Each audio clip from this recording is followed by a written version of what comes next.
ಜಾತ್ಯತೀತ ಜನತಾದಳ ಪಕ್ಷ ತನ್ನ ಸಂಘಟನೆಯಲ್ಲಿ ಸಂಪೂರ್ಣ ಬದಲಾವಣೆಯನ್ನ ಮಾಡಿಕೊಳ್ಳುವುದಕ್ಕೆ ಹೊರಟಿದೆ. ಮುಂದಿನ ವಿಧಾನಸಭಾ ಎಲೆಕ್ಷನ್ ಅನ್ನ ಗುರಿಯಾಗಿರಿಸಿಕೊಂಡು ಪಕ್ಷ ಸಂಘಟನೆಯ ಜೊತೆಗೆ ಸಮಗ್ರ ಬದಲಾವಣೆಯ ಪ್ಲಾನ್ ಅನ್ನ ಕೂಡ ಜೆಡಿಎಸ್ ಮಾಡಿಕೊಂಡಿತ್ತು. 2028ರ ಚುನಾವಣೆಗೆ ಹೊಸ ರೂಪದಲ್ಲಿ ಜೆಡಿಎಸ್ ಅನ್ನ ಜನರ ಮುಂದೆ ತೆಗೆದುಕೊಂಡು ಹೋಗೋದಕ್ಕೆ ಜೆಡಿಎಸ್ ನಾಯಕರು ತೀರ್ಮಾನಿಸಿದ್ದಾರೆ.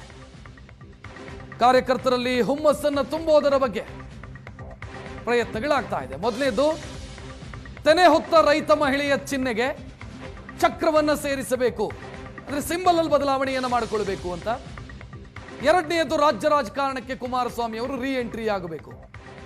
ಬಿಜೆಪಿ ಜೊತೆಗೆ ಮೈತ್ರಿ, 2028ರ ಎಲೆಕ್ಷನ್ ಟಾರ್ಗೆಟ್. 2028ಕ್ಕೆ ರಾಜ್ಯ ರಾಜಕಾರಣಕ್ಕೆ ಕುಮಾರಸ್ವಾಮಿ ಅವರು ವಾಪಸ್ ಬರ್ತಾರೆ ಅನ್ನೋದರ ಬಗ್ಗೆ ಚರ್ಚೆಗಳು ಶುರುವಾಗಿದೆ. ದೆಹಲಿಗೆ ಹೋದ ಬಳಿಕ ಪಕ್ಷ ಸಂಘಟನೆ ಕುಂಠಿತ ಆಗಿದೆ. ಕುಮಾರಸ್ವಾಮಿ ಅವರು ರಾಜ್ಯದಲ್ಲಿದ್ದರೆ ಮಾತ್ರ ಪಕ್ಷ ಸಂಘಟನೆಗೆ ಹೆಚ್ಚಿನ ಹುಮ್ಮಸ್ಸು ಸಿಗುತ್ತೆ ಅನ್ನುವಂಥ ಅಭಿಪ್ರಾಯವನ್ನು ಅವರ ಪಕ್ಷದ ಪ್ರಮುಖ ನಾಯಕರು ವ್ಯಕ್ತಪಡಿಸಿದ್ದಾರೆ. ಒಂದು ಕಡೆ ಸಿಂಬಲ್ ಅಲ್ಲೊಂದು ಪುಟ್ಟ ಬದಲಾವಣೆಯನ್ನು ಮಾಡಿಕೊಳ್ಳೋದಕ್ಕೆ ಜೆಡಿಎಸ್ ಮುಂದಾಗಿದೆ. ತೆನೆ ಹೊತ್ತ ರೈತ ಮಹಿಳೆಯ ಜೊತೆಗೆ ಒಂದು ಚಕ್ರ, ಇದನ್ನು ಕೂಡ ಸೇರಿಸಬೇಕು ಅಂತ ಚುನಾವಣಾ ಆಯೋಗಕ್ಕೆ ಅರ್ಜಿ ಸಲ್ಲಿಸೋದಕ್ಕೂ ಕೂಡ ಜೆಡಿಎಸ್ ತೀರ್ಮಾನವನ್ನು ತೆಗೆದುಕೊಂಡಿದೆ.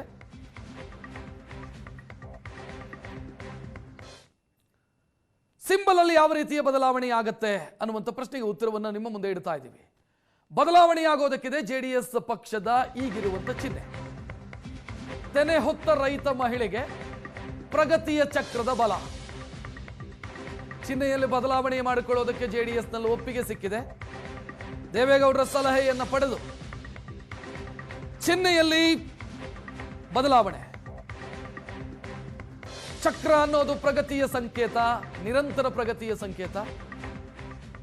ತೆನೆ ಹೊತ್ತ ರೈತ ಮಹಿಳೆಯ ಜೊತೆಗೆ ಆ ಚಕ್ರವನ್ನ ಕೂಡ ಸೇರಿಸಿದ್ರೆ ಸಿಂಬಾಲಿಕ್ ಮೀನಿಂಗು, ನಾವು ಅಭಿವೃದ್ಧಿ ಆಗ್ತಾ ಇದ್ದೀವಿ, ನಾವು ಬೆಳೀತಾ ಇದ್ದೀವಿ ಅನ್ನುವಂಥ ಸಿಂಬಾಲಿಕ್ ಮೀನಿಂಗ್. ಸೊ ಈ ಕಾರಣಕ್ಕಾಗಿ ಚಿಹ್ನೆ ಬದಲಾವಣೆ ಅಂತಂದ್ರೆ ತಮಗೆ ಬೇಕಾದ ರೀತಿಯಲ್ಲಿ ಮಾಡೋದಕ್ಕೆ ಅವಕಾಶ ಇಲ್ಲ. ಚುನಾವಣಾ ಆಯೋಗಕ್ಕೆ ಅರ್ಜಿ ಸಲ್ಲಿಸಬೇಕಾಗತ್ತೆ, ಅವರ ಅರ್ಜಿಯನ್ನು ಮಾನ್ಯ ಮಾಡಬೇಕಾಗತ್ತೆ. ಸೊ ಆ ಪ್ರಕ್ರಿಯೆಗೆ ಈಗಾಗಲೇ ಚಾಲನೆಯನ್ನು ಕೊಡಲಾಗಿದೆ.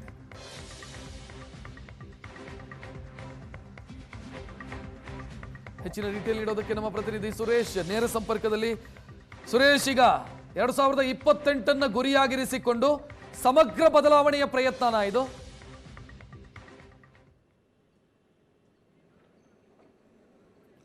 ರಕ್ಷತ್, ಹೌದು. ಈಗ ಮೊದಲನೇದಾಗಿ ತಾವು ಹೇಳಿದ ಹಾಗೆ JDSನ ಚಿಹ್ನೆ ಏನಿದೆ, ಪಕ್ಷದ ಚಿಹ್ನೆ ಏನಿದೆ, ಅದಕ್ಕೆ ಚಕ್ರವನ್ನು ಆ್ಯಡ್ ಆನ್ ಮಾಡೋದಕ್ಕೆ JDS ಮುಂದಾಗಿರುವಂಥದ್ದು. ಅಂದರೆ ಚಕ್ರ ಅಂತಂದರೆ ಅದು ಪ್ರಗತಿಯ ಸಂಕೇತ ಅನ್ನುವಂಥ ನಿಟ್ಟಿನಲ್ಲಿ, ಅಂದರೆ ಆ ನಿಟ್ಟಿನಲ್ಲಿ JDSಗೆ ಅದೃಷ್ಟ ಒಲಿದು ಬರಬಹುದು ಅನ್ನುವಂಥ ಒಂದು ಉದ್ದೇಶ ಕೂಡ JDSನ ನಾಯಕರಿಗಿದೆ.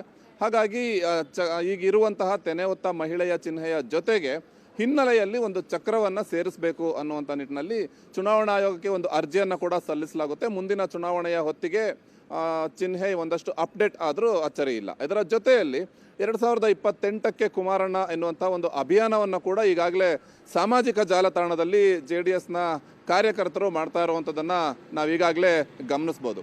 ಕುಮಾರಸ್ವಾಮಿ ಒಂದು ಕಡೆ ಕೇಂದ್ರದಲ್ಲಿ ಒಂದು ಪ್ರಬಲವಾದ ಖಾತೆಯಲ್ಲಿ ಇದ್ದರೂ ಕೂಡ ರಾಜ್ಯದಲ್ಲಿ JDS ಪಕ್ಷದ ಪರಿಸ್ಥಿತಿ ಅಷ್ಟೇನು ಹೇಳಿಕೊಳ್ಳುವಂತೆ ಇಲ್ಲ.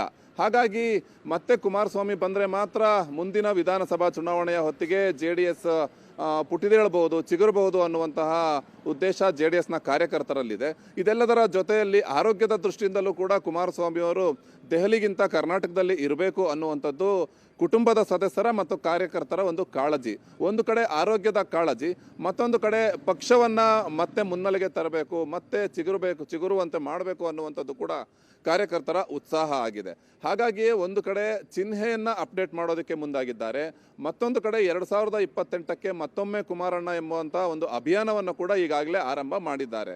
2027ರ ಹೊತ್ತಿಗೆ ಕುಮಾರಸ್ವಾಮಿ ಅವರು ರಾಜ್ಯ ರಾಜಕಾರಣಕ್ಕೆ ಮರಳಿದ್ದೇ ಆದಲ್ಲಿ ಮುಂದಿನ ದಿನಗಳಲ್ಲಿ, ಅಂದರೆ ಇದೀಗ ಒಂದು ರಾಜಕೀಯದಲ್ಲಿ ಕೂಡ ಒಂದು ಪಕ್ವ ಕಾಲ ಕುಮಾರಸ್ವಾಮಿ ಅವರು ಮತ್ತೆ ರಾಜ್ಯ ರಾಜಕಾರಣಕ್ಕೆ ಬರೋದಕ್ಕೆ ಅನ್ನುವಂಥ ಉದ್ದೇಶ ಕೂಡ BJP ಮತ್ತು JDSನ ಕಾರ್ಯಕರ್ತರಲ್ಲಿದೆ. ಹಾಗಾಗಿ ಮುಂದಿನ ದಿನಗಳಲ್ಲಿ 2028ರ ವಿಧಾನಸಭಾ ಚುನಾವಣೆಯ ಹೊತ್ತಿಗೆ ಕುಮಾರಸ್ವಾಮಿ ಅವರು ಮತ್ತೆ ರಾಜ್ಯ ರಾಜಕಾರಣಕ್ಕೆ ಬರಬೇಕು ಅನ್ನುವಂಥದ್ದು ಕಾರ್ಯಕರ್ತರ ಒಂದು ಆಸೆ ಆಗಿದೆ. ರಕ್ಷತ್, ಥ್ಯಾಂಕ್ ಯು ಸುರೇಶ್ ಮಾಹಿತಿಗೆ.